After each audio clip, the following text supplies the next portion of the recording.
Jason Blackwell's hands trembled as he held the phone, watching his wife, Lana, ride another man in their marriage bed. Through the camera she'd accidentally left streaming to their shared cloud account. The timestamp showed 2:47 p.m. on a Tuesday, exactly when she'd told him she was showing houses to clients. The man beneath her wasn't a stranger. Brett Voss had been Jason's best friend since high school. His workout partner, the guy who'd been best man at their wedding 12 years ago. Now Brett was gripping Lana's hips in the same bed where Jason kissed her goodnight every evening, where their daughter Emma had crawled between them as a toddler during thunderstorms. Jason's finger hovered over the screen.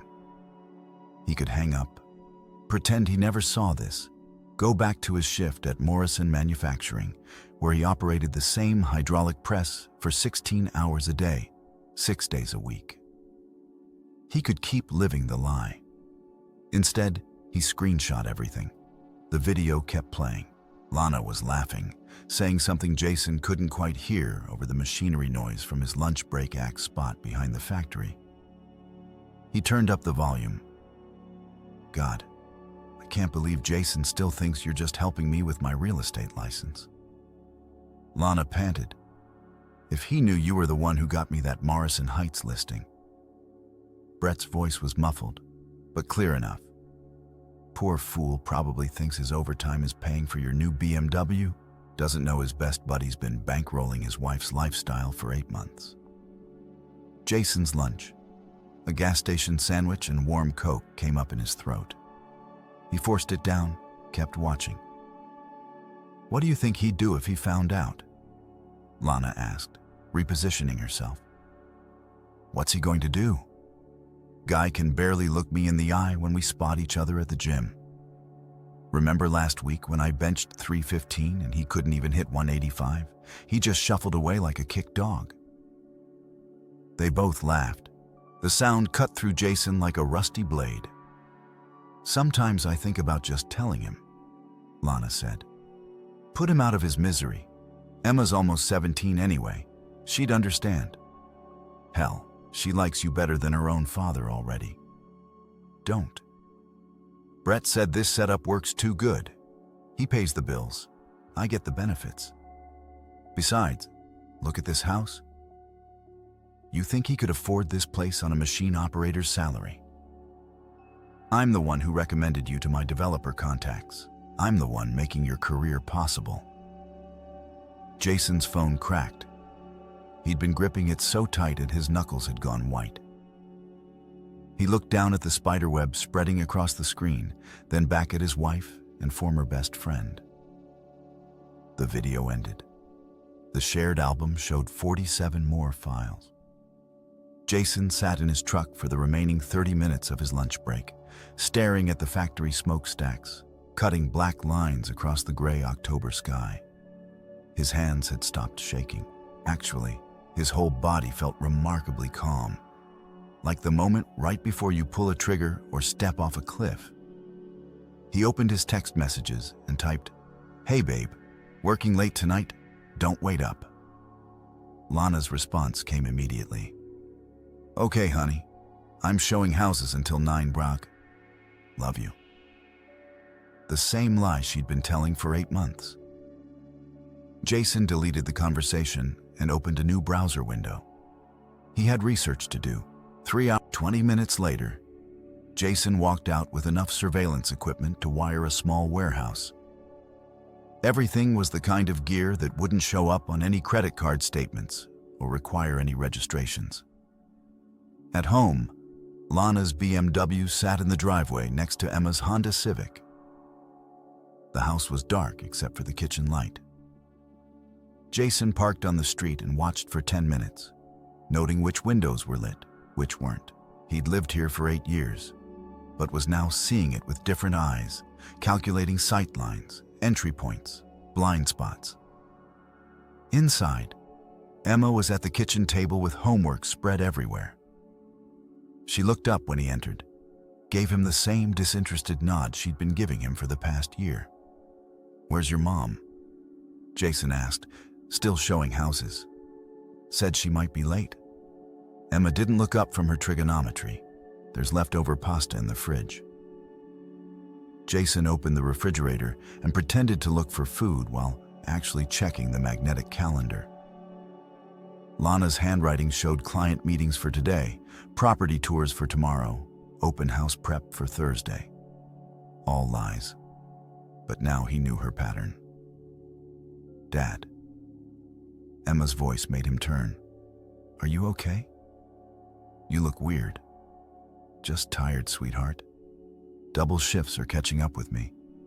Maybe you should find a better job. Amber's dad works in it and makes like 3 times what you make. Plus, he's home for dinner every night.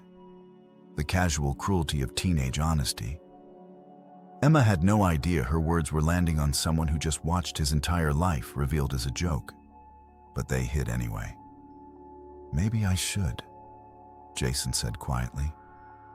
Maybe I should change a lot of things. Emma shrugged and went back to her homework. Jason, how are the clients? Demanding. But I think I'm close to closing the Morrison Heights deal. Could be a huge commission. Morrison Heights, the development Brett's construction company, was building. Jason now understood how that connection worked. That's great, babe. We could use the money. Lana rolled over, pressing against his back. Jason, do you ever think about what you want? Like, really want? The question hung in the dark room. Jason considered his answer carefully. I want a lot of things, he said finally. I want people to be honest with me. I want to stop feeling like I'm not good enough. I want the people I love to actually respect me. Oh, honey. Lana's voice carried something that might have been guilt if Jason didn't know better. You are good enough.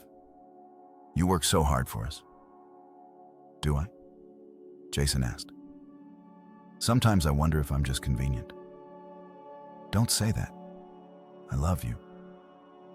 The lie was so smooth, so practiced. Jason wondered how long she'd been perfecting it. I love you too, he said. And for the first time in their marriage, he was lying right back. The next morning, Jason called in sick to work. Lana left for her early client meeting at 8 a.m., kissing him goodbye with lips that had been on another man 12 hours earlier. Emma caught her ride to school. By 8:30, Jason was alone with his new surveillance equipment and a growing sense of purpose. He wired voice recorders into the landline phone base, the cable box, even inside Lana's jewelry box. By noon, his house had become a recording studio. Jason spent the afternoon at the public library, using their computers to create anonymous email accounts and research private investigators, divorce attorneys, and something he'd never thought he'd need to understand. Revenge tactics that couldn't be traced back to the source. Jim, tonight, haven't seen you in forever, buddy. Jason stared at the message for a full minute. Brett was reaching out like nothing had happened, like he hadn't been sleeping with Jason's wife while accepting his friendship. The casual audacity was almost impressive. Can't tonight. Working late? Jason replied. Come on, man. You work too much. Live a little. Maybe this weekend. Cool. Lana mentioned you guys might want to come to my Halloween party Saturday. Could be fun, Lana mentioned, which meant they'd been discussing Jason's social calendar while without clothes in his bed. Jason wondered what else they'd planned for him. We'll see, he typed back.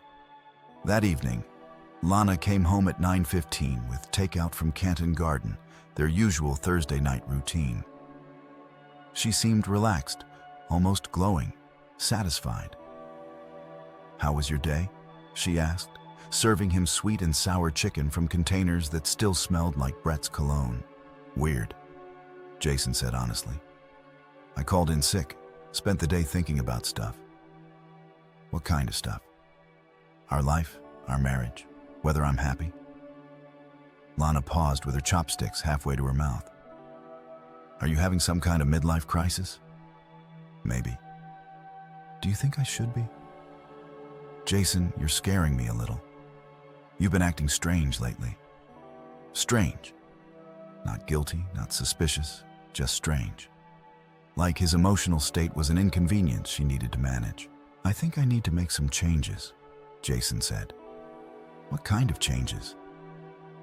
I don't know yet. But I can feel something building up inside me, like pressure in a boiler. Lana reached across the table and touched his hand.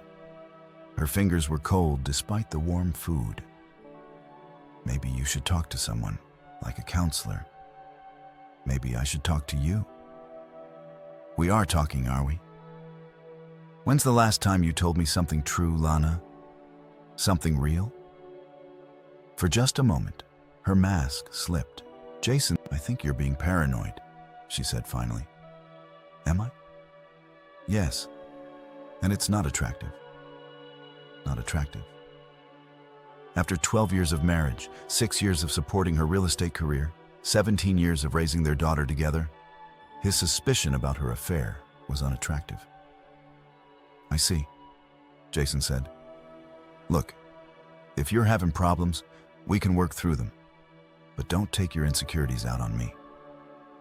Jason nodded slowly. You're right. I shouldn't do that.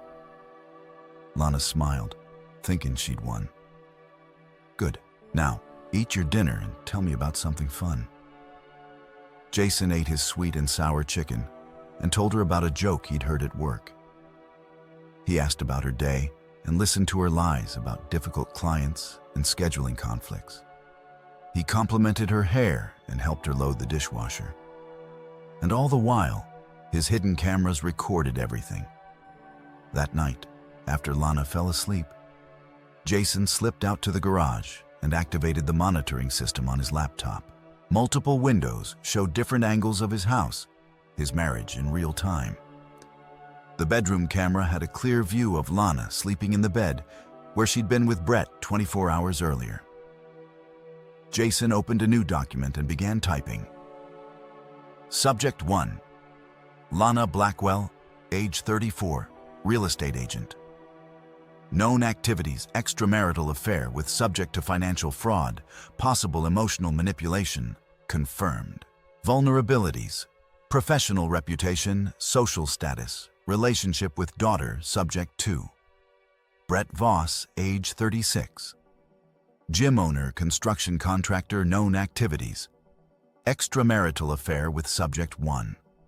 Friendship fraud, financial manipulation of subject 1's career vulnerabilities. Business reputation. Physical pride. Legal exposure for business conflicts of interest. Subject 3. Emma Blackwell, age 16, high school student status, innocent sufferer, but has been influenced against subject 0 strategy. Protect while ensuring she understands the truth. Subject 0, Jason Blackwell, age 42, machine operator. Status: betrayed spouse, discarded friend, financially exploited. Objective: complete social and financial destruction of subjects 1 and 2, while maintaining legal immunity. Jason saved the file and closed the laptop. He sat. Cross-reigning elite occupied a converted warehouse on the industrial side of town. Jason had helped Brett move equipment when he first opened the place 5 years ago, back when they were actually friends. Now, he sat in his truck across the street, watching Brett's red Dodge Ram in the parking lot, timing his patterns. Brett arrived at 6 a.m. and left for lunch at 12:30. He returned at 1:45 and stayed until closing at 9 p.m., except on Fridays when he left early to run errands. Jason now knew what those errands were. At 2:15, Brett's truck pulled out of the parking lot. Jason followed at a distance, keeping 2 cars between them. Brett drove to the Marriott on Route 9, the same hotel where Jason had seen charges on their shared credit card that Lana claimed were for client entertainment. Jason parked where he could see both the hotel entrance and Brett's truck. At 2:47, Lana's BMW pulled into the lot. They were nothing if not punctual. Jason took photos of both vehicles, noting license plates and timestamps. Then he drove to the hotel's business center and used their computer to log into his credit card account. Sure enough, there was a charge from 2:38 p.m. for $127 to the Marriott Route 9. His wife was using his credit card to pay for her affair. Jason printed the statement and drove home. He had 45 minutes before Emma got back from school, enough time to download the previous night's recordings and start building his case. The bedroom camera had captured Lana on her phone at 11:47 p.m. after she thought Jason was asleep. The conversation was muffled, but Jason could enhance the audio using free software he downloaded. "Can't keep doing this," Lana's voice whispering into her phone. "Only for a few more months." Brett's voice was harder to make out, but the caller ID on the recording showed his number. Oh, what if he finds out? Won't find out. Too stupid. Not stupid, just trusting. Same thing. Meet me, just you and me? Emma looked suspicious. Is everything okay with you and Mom? Why do you ask that? I don't know. You guys have been acting weird lately. Like more weird than usual. What do you mean by that? Emma shrugged, taking an apple slice. You never talk to each other anymore. And when you do, it sounds fake, like you're reading from a script. The observation stung because it was accurate. Have you noticed anything else? Mom's been on her phone a lot more, always texting someone and smiling. And she's been buying a lot of new clothes lately, expensive stuff. Do you know who she's been texting? Emma gave him a look that was older than her 16 years. Dad, are you asking me to spy on Mom? I'm asking if you've noticed anything that might help me understand what's happening in our family. What's happening is that you two are falling apart and trying to pretend everything's fine. It's not fine, I can tell. Jason felt something crack inside his chest. I'm sorry, sweetheart. I know this isn't fair to you. Are you guys getting divorced? The question hung in the air between them. Jason wanted to tell her the truth, that her mother was a liar and a cheat, that his best friend was a snake, that everything she thought she knew about her family was built on betrayal. But Emma was still his daughter, still innocent in this mess. I don't know, he said honestly, but whatever happens, it's not your fault, and I will always be your father. Emma's eyes filled with tears. I don't want you guys to get divorced. I don't want that either. But sometimes marriages don't work out the way we hope. Is there someone else? Like, is one of you cheating? Jason met his daughter's eyes and made a decision that would define everything that came after. Yes, he said quietly. There is. Emma wiped her eyes with the back of her hand. Is it Mom? Yes. With who? Jason hesitated. Emma deserved the truth, but she also deserved to keep some innocence for as long as possible. Someone I trusted. Someone we both trusted. Emma nodded slowly, processing this information with immaturity that broke Jason's heart. What are you going to do? She asked. I'm going to handle it. What does that mean? It means I'm going to make sure everyone understands exactly what they've done and what it costs. Something in Jason's voice made Emma look at him more carefully. Dad, you're scaring me a little. Jason reached across and took her hand. You don't ever have to be scared of me, Emma. I will never hurt you. But some people need to learn that actions have consequences. That evening, Lana came home with new clothes from the mall. A dress that cost more than Jason made in a week, according to the credit card alert he'd received on his phone. She modeled it for him and Emma, spinning in the living room like a teenager. What do you think? She asked. Too much for the office? It's beautiful, Jason said truthfully. Special occasion. Brett's having a Halloween party tomorrow night. I thought we could all go. It'll be fun. Emma looked between her parents. I already have plans with friends. Oh, come on, honey. It'll be good for us to get out as a family. We're not really acting like a family lately, Emma said, heading upstairs. Maybe you two should go alone. After Emma's door closed, Lana turned to Jason. What's gotten into her? She's 16. Everything's dramatic at 16. This is about what you said yesterday, isn't it? About making changes. Jason nodded. Probably. Jason, I think we need to talk. Really talk. Okay, let's talk. Lana sat on the couch and patted the cushion beside her. Jason sat close enough to smell her perfume, a new scent he didn't recognize. I know you're going through something, she said, and I want to help. But I can't help if you don't tell me what's wrong. What's wrong is that I feel like a stranger in my own life. What do you mean? I mean, I work 60 hours a week to pay for things I can't afford in a house where no one seems to want me around, married to a woman who treats me like a roommate she tolerates. Lana flinched. That's not true, isn't it? When's the last time you asked me about something I cared about? When's the last time you seemed genuinely happy to see me?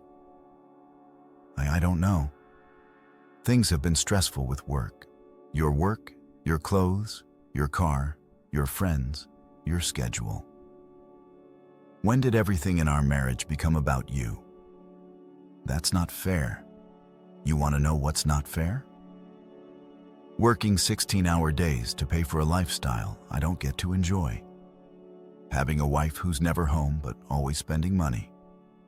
Raising a daughter who thinks I'm a loser because her mother treats me like one. Lana was quiet for a long moment. Is that really how you see our marriage? It's how I live our marriage.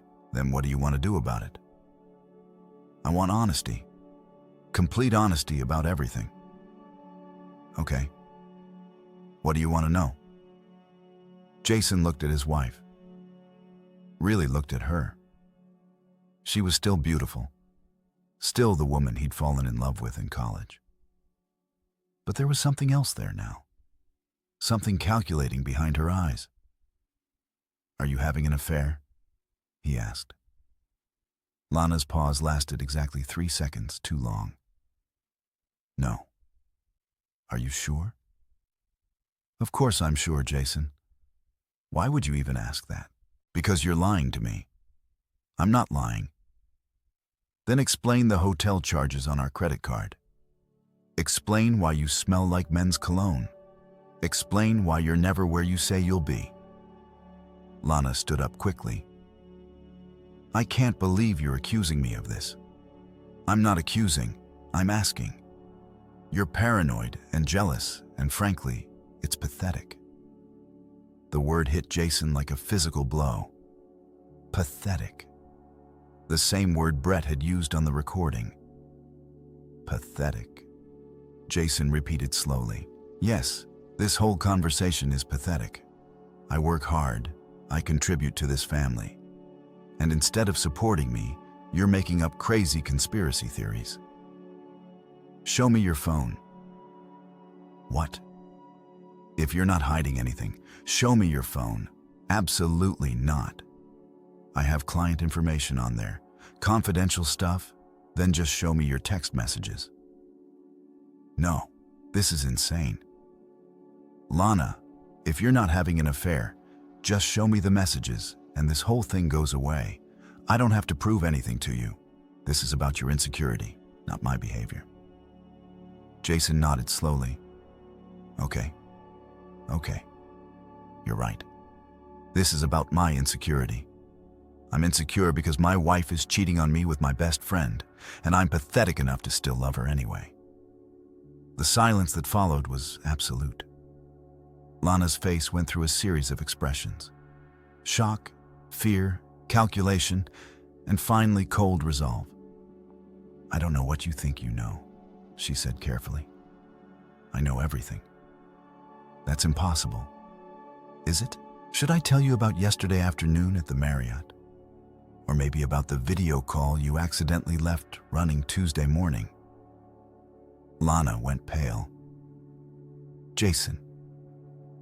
Or maybe I should ask Brett how long he's been paying for your career advancement, since apparently my best friend is more invested in my wife's success than I am.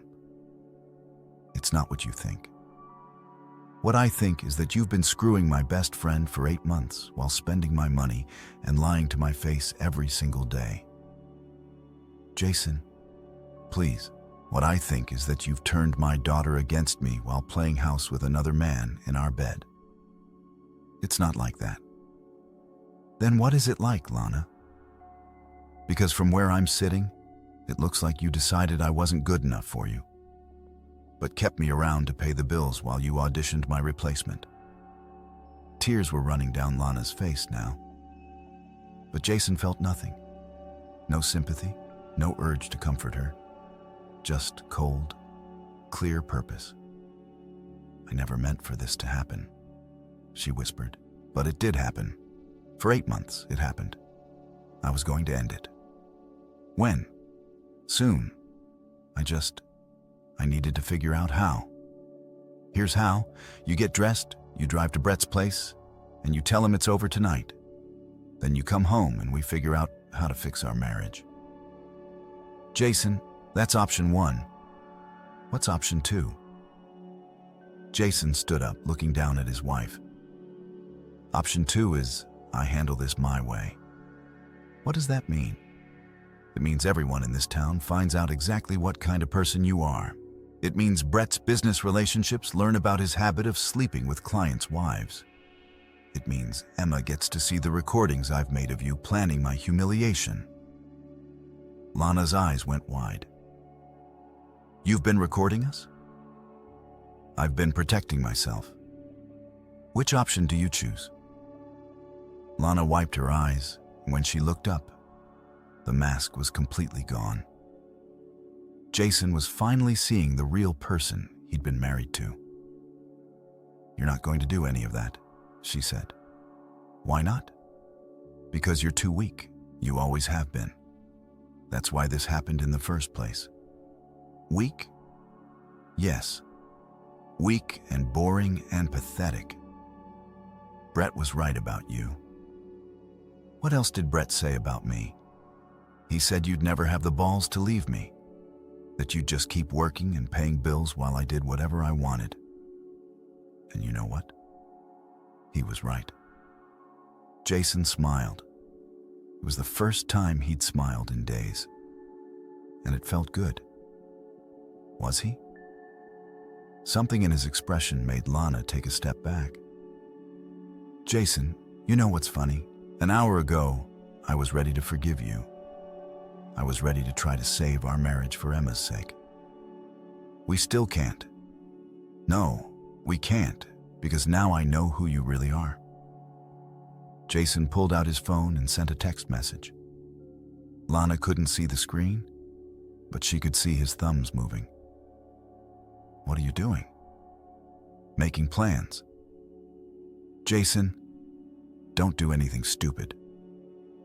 Stupid? No, Lana. Stupid was trusting you. Stupid was believing my best friend when he said he cared about our family. Stupid was working myself to passing for people who think I'm pathetic. Jason's phone buzzed with a returned text. He read it and nodded. But I'm done being stupid. What did you just do? I accepted Brett's invitation to his Halloween party tomorrow night. You can't go there. Why not? He's my friend, isn't he? My wife's biggest supporter. Jason, please, don't worry. I'll be very polite. I'll even bring a gift. Jason headed upstairs, leaving Lana standing in the living room. She called after him, but he didn't respond. He had preparations to make.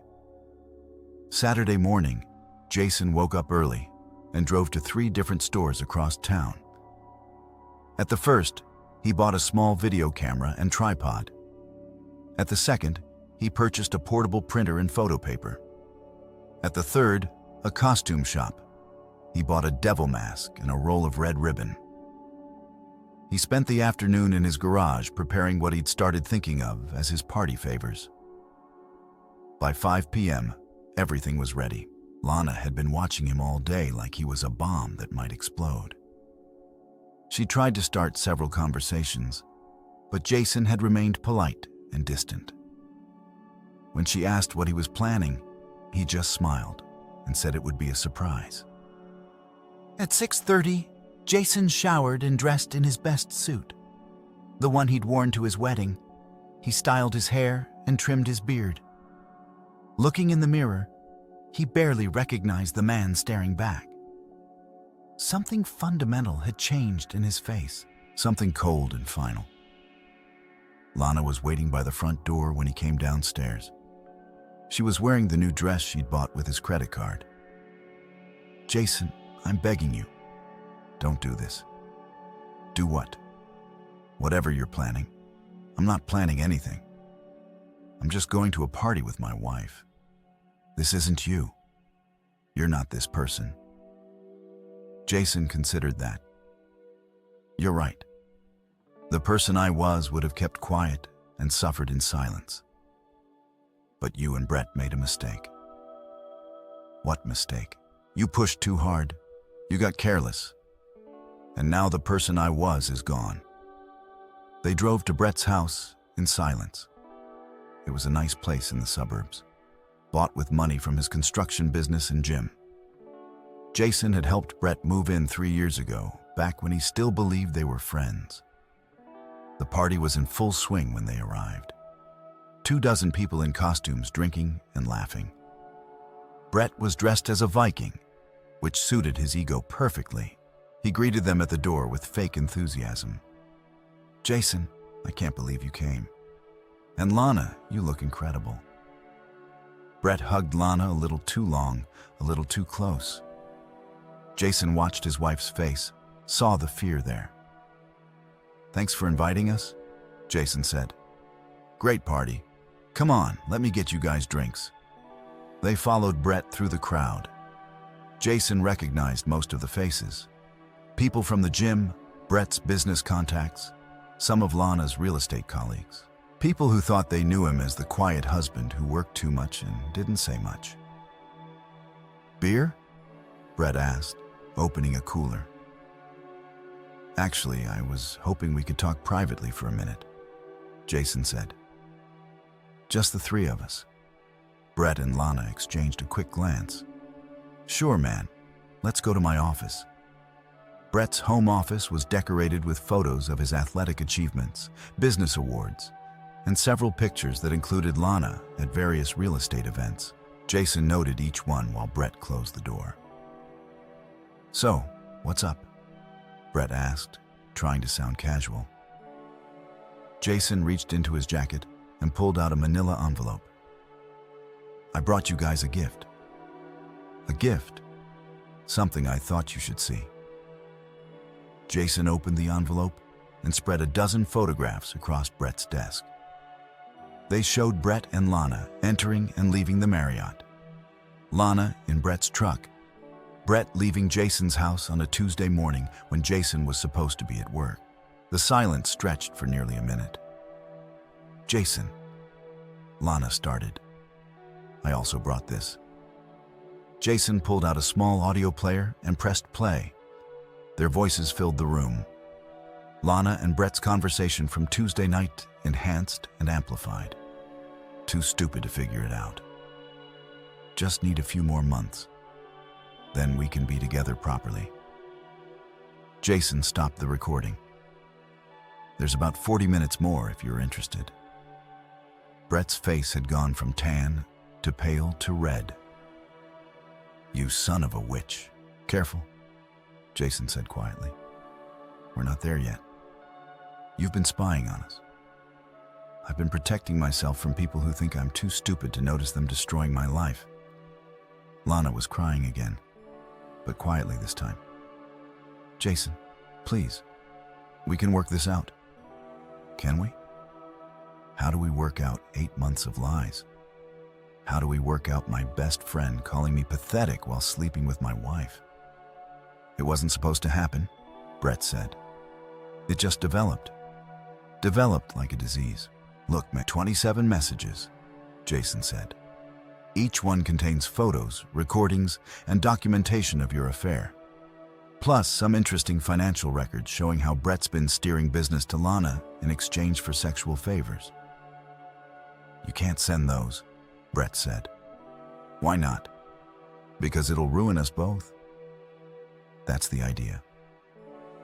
Jason, think about Emma, Lana pleaded. Think about our daughter. I am thinking about Emma. I give you 24 hours to figure out how you're going to make this right. What's option 2? Lana whispered.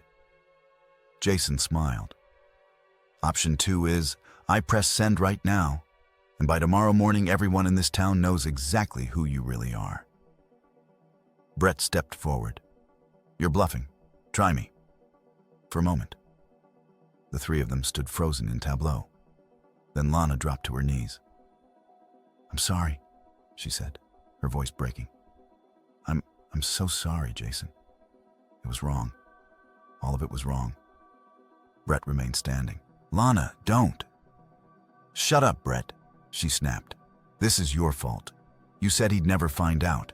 You said he was too weak to do anything about it. I am weak. Jason agreed. But weak doesn't mean harmless. Lana looked up at him, mascara running down her cheeks. I've been sleeping with Brett for 8 months. We've been using your credit cards, your house, your trust.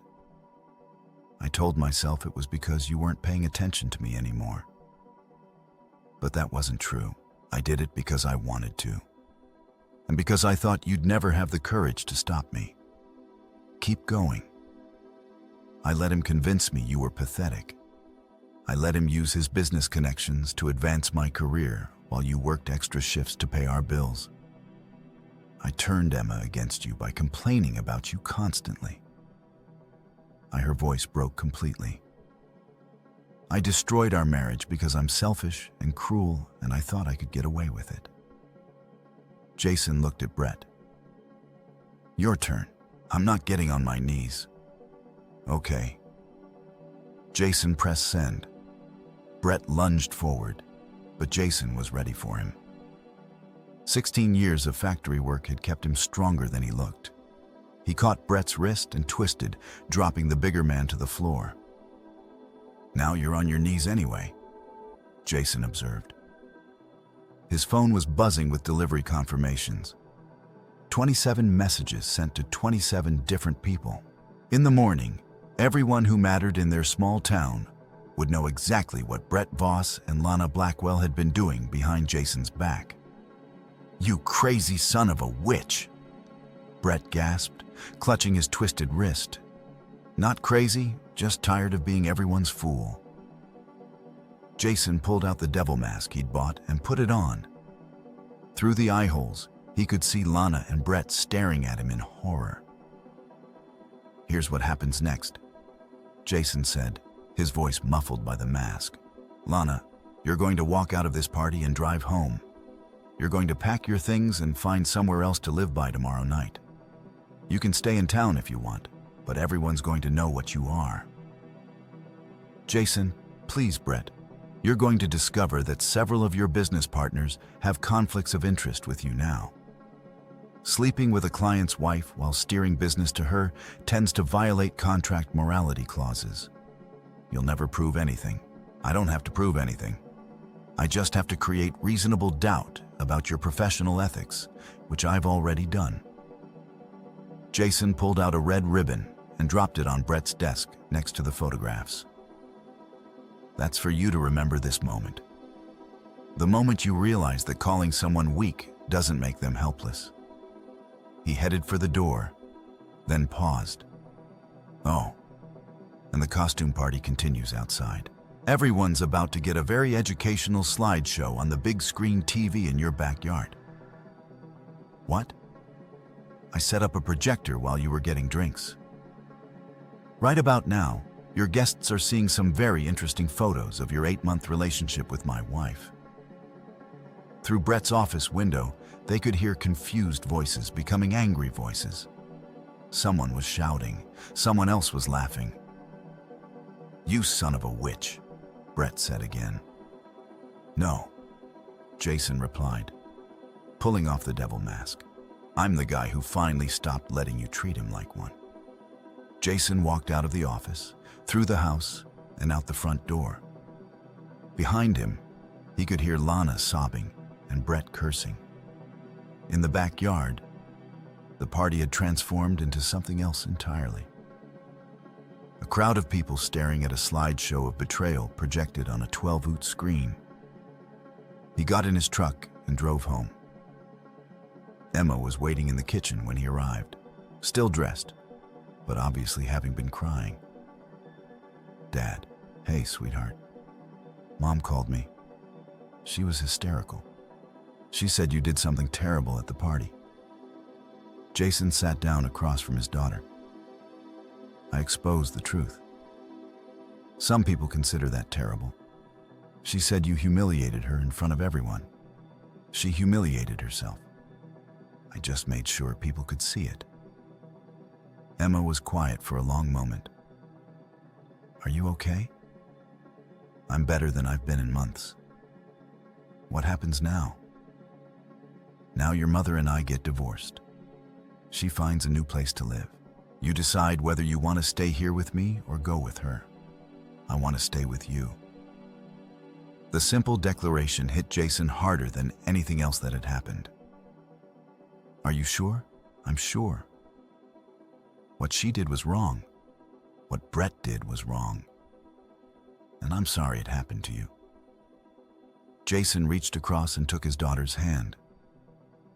"I'm sorry you had to see our family fall apart. It was already falling apart. You just stopped pretending it wasn't." At 11:47 p.m., Lana's BMW pulled into the driveway. Jason watched from the living room window as she sat in the car for several minutes before finally coming inside. She looked like she'd aged 10 years in 4 hours. "Emma's asleep," Jason said when she entered. "Good," Lana's voice was. "I need to pack some things. Take whatever you want. I'm not going to fight you over possessions." Lana started toward the stairs, then stopped. "Why did you have to destroy me, Jason? Why couldn't you have just asked for a divorce?" "Because a divorce would have let you keep pretending you were the sufferer.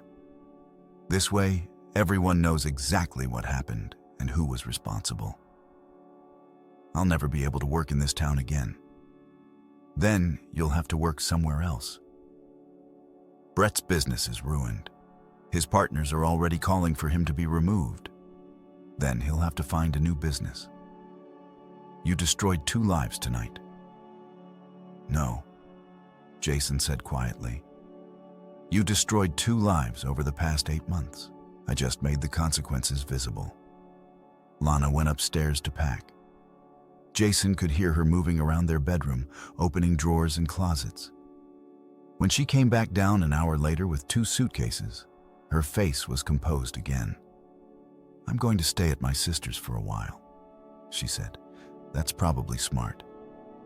Jason, I know you hate me right now, but I need you to know that I did love you once. I know. And I'm sorry. Not because I got caught, but because I hurt you. I believe you. Will you be able to forgive me eventually?" Jason considered the question seriously. "I don't know, but I know I'll never trust you again." Lana nodded and headed for the door. She paused with her hand on the knob. "What you did tonight, that's not who you used to be." "No," Jason agreed.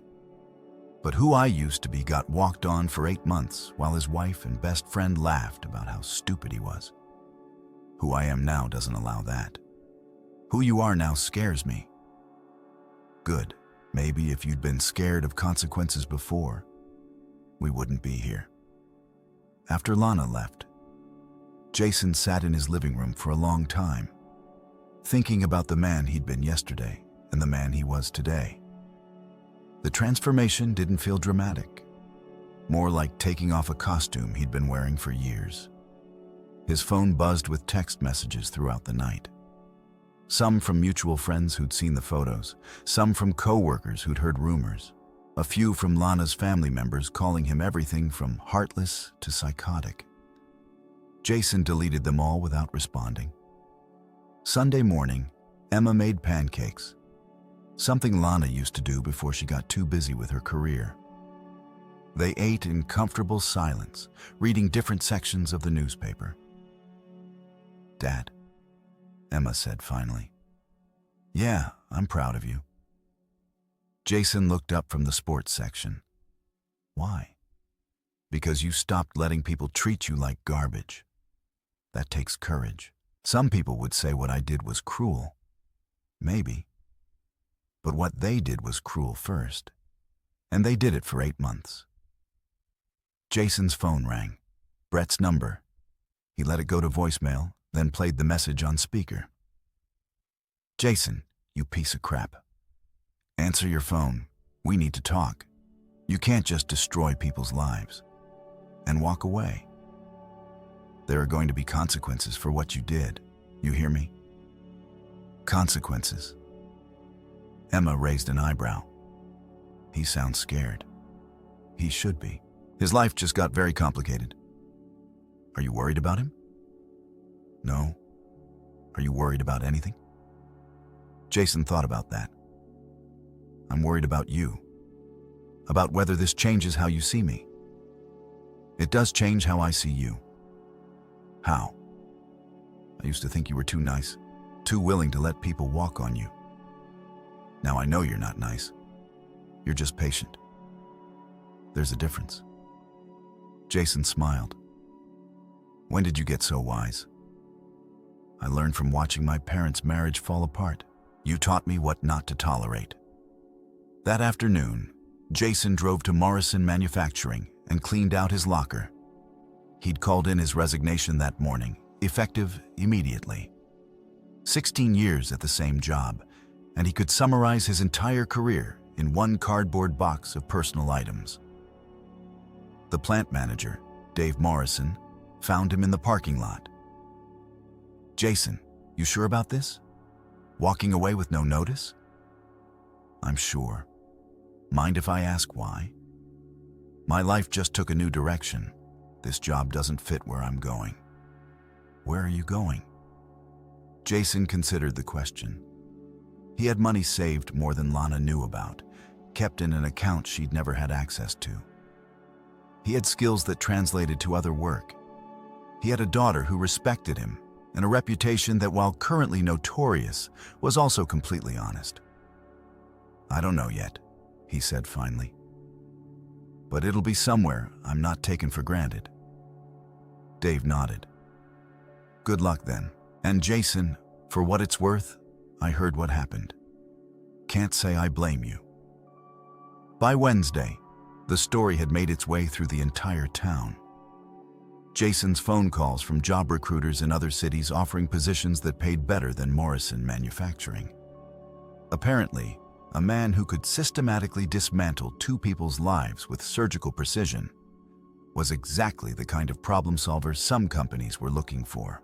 Emma came home from school with news that Brett's gym had closed temporarily due to financial restructuring. Lana's real estate agency had mutually agreed to part ways with her, citing irreconcilable differences in professional philosophy. Do you feel bad about any of it? Emma asked. No, Jason said honestly. I feel like I finally stopped a problem that was getting worse every day. Mom called me today. What did she say? She wants me to ask you to call off your campaign of maltreatment. What campaign? I don't know. She said, you're still ruining her life, even though she's moved out. Jason thought about that. He hadn't contacted Lana or Brett since Saturday night. He hadn't sent any new messages or made any new revelations. But sometimes the truth has its own momentum. I'm not doing anything to your mother, he said. But actions have consequences that last longer than the actions themselves. Thursday evening, Brett showed up at Jason's front door. He looked like he'd been drinking. and his right hand was bandaged where Jason had twisted his wrist. "We need to talk," Brett said. "No, we don't." "Yes, we do. You destroyed my business, my reputation, my life. You did that. I just made it visible." "Let me in, Jason." "No." Brett put his foot in the door. I said, "Let me in." Jason looked at the man who'd been his best friend for 20 years, who'd been his daughter's honorary uncle, who'd betrayed him more completely than any enemy ever could have. "Take your foot out of my door, Brett." "Or what? Or I call the police and have you arrested for trespassing and maltreatment? You think I'm scared of the cops? I think you should be scared of making your situation worse." Brett leaned closer. Jason could smell booze and desperation. "I lost everything because of you. My business partners voted me out. My lease got canceled. 3 women I was dating found out about each other and about Lana. I'm broke, I'm homeless, and I'm unemployed. All because you couldn't handle your wife not wanting you anymore. All because you thought I was too weak to fight back. You want to know what I think? I think you're still weak. I think all this sneaky spy bullcrap is what weak men do when they can't handle confrontation like adults." Jason stepped back and started to close the door. Brett's foot remained in the way. "Adult confrontation," Jason said. "You mean like sleeping with your best friend's wife for 8 months without telling him? That's different. How? Because that's between a man and a woman. This is just revenge." "You're right. It is revenge, and it's not over." Something in Jason's voice made Brett step back. "What do you mean?"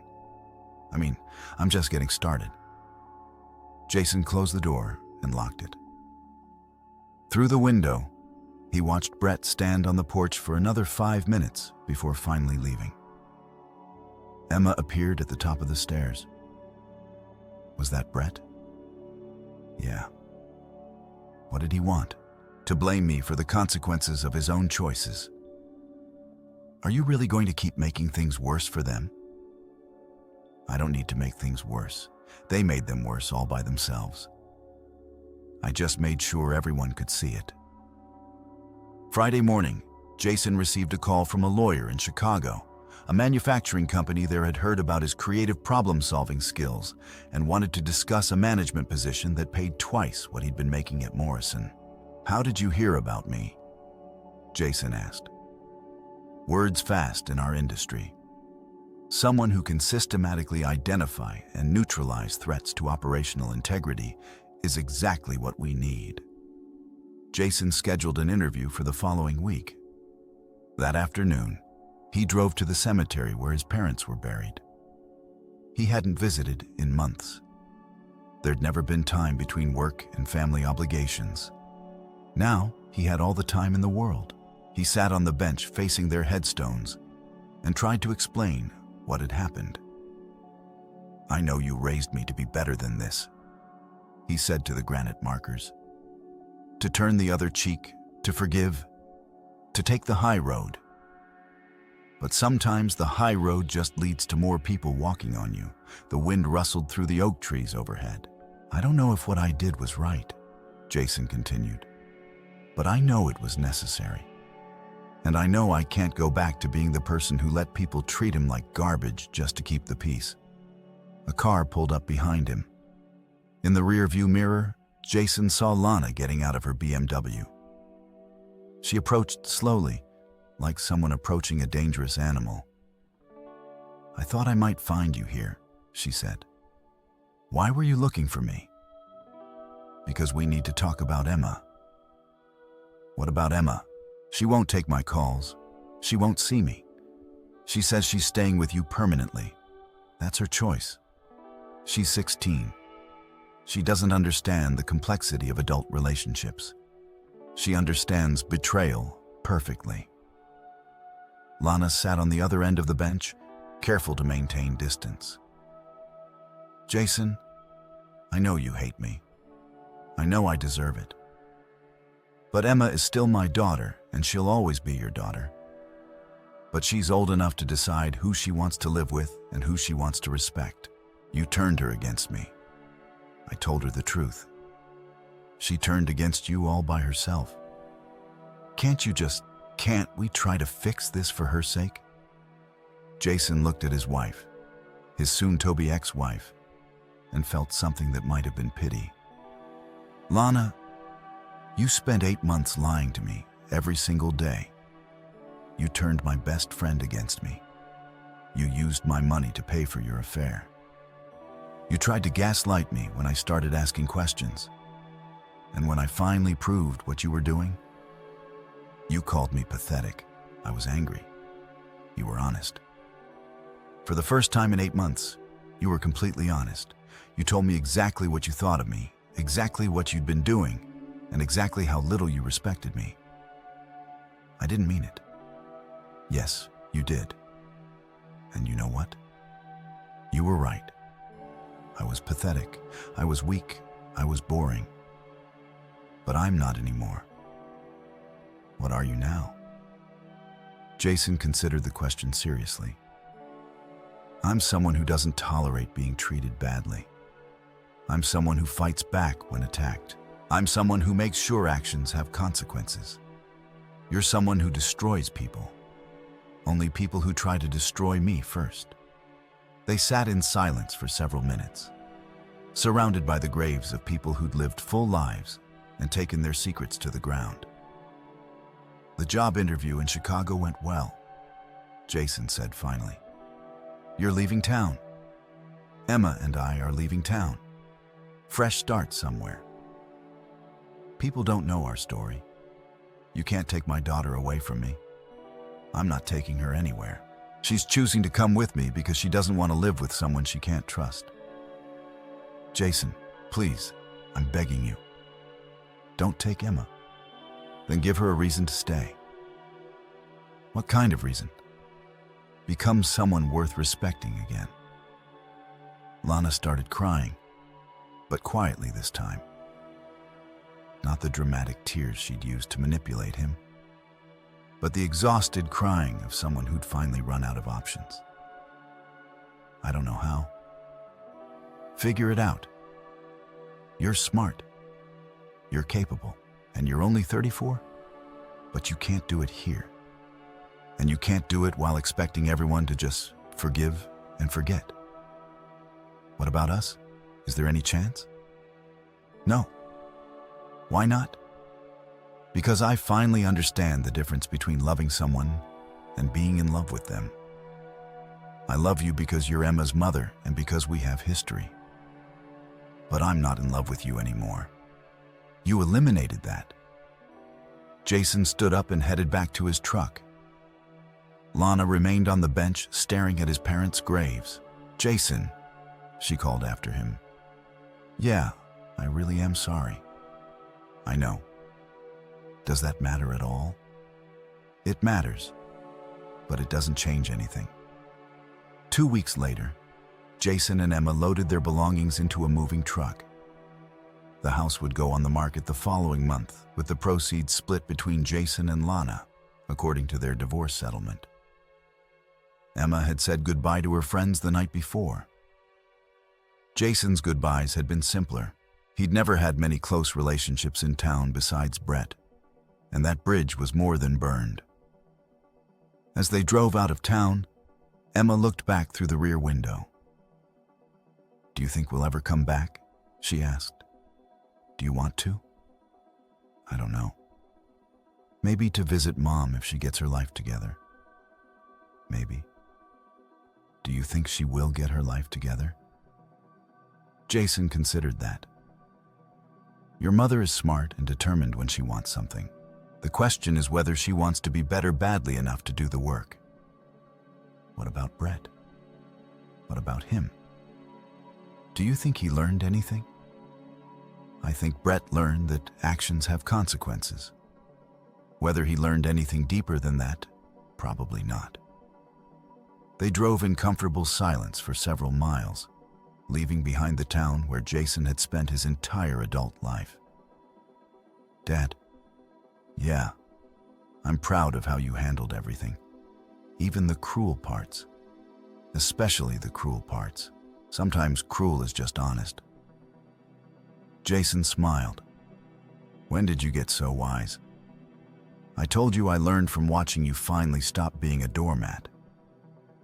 The Chicago skyline appeared in the distance, promising new opportunities, new challenges, and new relationships with people who would know Jason only as he was now, not as who he used to be. Jason's phone buzzed with a text from Brett. I hope you're satisfied with destroying my life. Jason showed the message to Emma. Are you going to respond? She asked. No. Why not? Because he still doesn't understand that I didn't destroy his life. He destroyed his own life by thinking he could betray someone who trusted him without consequences. Jason deleted the message and put his phone away. Besides, he said, I'm not looking backward anymore. 3 months later, Jason was settling into his new job as operations manager at Midwest Industrial Solutions. Emma was enrolled in a private school that challenged her academically and gave her opportunities she'd never had in their small town. Their new apartment was smaller than the house they'd left behind, but it felt bigger somehow, lighter, like a place where honest conversations happened and people said what they meant. Jason's phone rang while he was making dinner. Lana's number. Hi, Lana. Hi. Is Emma there? She's doing homework. Want me to get her? Actually, I wanted to talk to you first. Okay. I got a job in Pittsburgh, marketing coordinator for a small firm. That's good news. Doesn't pay much, but it's honest work. And I'm seeing a therapist. I'm glad. Jason, I know it's too late for us. I know I destroyed that. But I want you to know that I'm trying to become someone Emma can be proud of again. That's all I ever wanted. I also want you to know that what you did, it was the right thing. Which part? All of it. The exposure, the consequences, even taking Emma away. I needed to lose everything before I could understand what I'd thrown away. Jason stirred the pasta sauce and considered his response. I didn't do it to teach you a lesson, Lana. I did it because I was tired of being treated like I didn't matter. I know, but it taught me one anyway. What lesson was that? That weak people don't fight back. And you're not weak. After they hung up, Jason told Emma about her mother's call. Emma listened thoughtfully, then nodded. Maybe I'll call her this weekend, she said. That would be nice. Do you think she's really changing? I think she's trying to. Whether she succeeds depends on how badly she wants it. That weekend, Emma called her mother for the first time since they'd moved to Chicago. Jason couldn't hear the conversation, but it lasted over an hour and ended with Emma smiling. How's she doing? Jason asked. Better? She sounds smaller, I guess. Like she's not trying to convince anyone of anything anymore. That's probably healthy. She asked if she could visit sometime. What did you tell her? I told her maybe if she keeps working on herself, and she said that was fair. 6 months later, Lana did visit. She took the train from Pittsburgh and stayed in a hotel downtown for a long weekend. She and Emma went to museums, had lunch together, and talked about college plans. Jason met them for dinner on Saturday night. Lana looked different, older, more serious, but also more genuine than she'd been in years. Thank you, she said to Jason over dessert. For what? For taking care of Emma, for giving her stability while I figured out who I wanted to be. She's my daughter too. I know, but you could have made this much harder for me. I had no interest in making things harder for you. I just had no interest in making them easier either. Lana nodded. That's fair. Later, As they said goodbye outside the restaurant, Lana pulled Jason aside. "Can I ask you something?" "Sure." "Do you ever think about what would have happened if I'd just been honest with you from the beginning? If I told you I was unhappy instead of having an affair?" Jason thought about that. Probably. We would have gotten divorced anyway. But Emma would still respect you. Brett would still have his business, and you wouldn't have had to rebuild your entire life from scratch. So the outcome would have been the same. The outcome would have been completely different. Divorce isn't the same as destruction. I see that now. Good. As Jason watched Lana's taxi disappear into Chicago traffic, he felt something he hadn't experienced in over a year. Complete peace with his choices, Emma linked her arm through his as they walked back to their car. "Do you think Mom will be okay?" she asked. "I think your mom will be exactly what she chooses to be, just like everyone else. What about you? What are you choosing to be?" Jason considered the question. In the past year, he'd transformed from a man who accepted betrayal to a man who fought back. From someone who avoided confrontation to someone who created consequences. From a sufferer to someone who took control of his own narrative. "I'm choosing to be someone who doesn't accept being treated badly," he said finally. "Someone who fights for what matters and doesn't apologize for it." Good choice. They drove home through the lights of a city full of people who knew nothing about their history.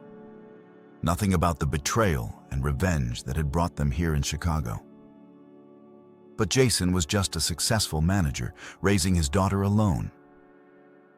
Emma was just a smart kid with college prospects and a father who respected her intelligence.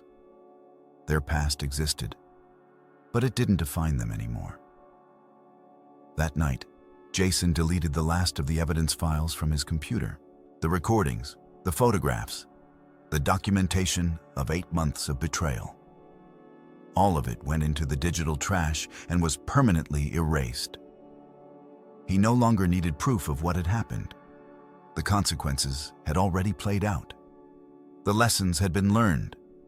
The new life had been built. As he closed his laptop and prepared for bed, Jason felt the final transformation complete itself. He was no longer the man who discovered his wife's affair in a parking lot behind a factory. He was no longer the man who'd systematically destroyed 2 people's lives in response to their betrayal. He was just a man who'd learned that respecting yourself sometimes means making other people face the truth about themselves, no matter how much it hurts. And sometimes that's the most important lesson anyone can learn. The end.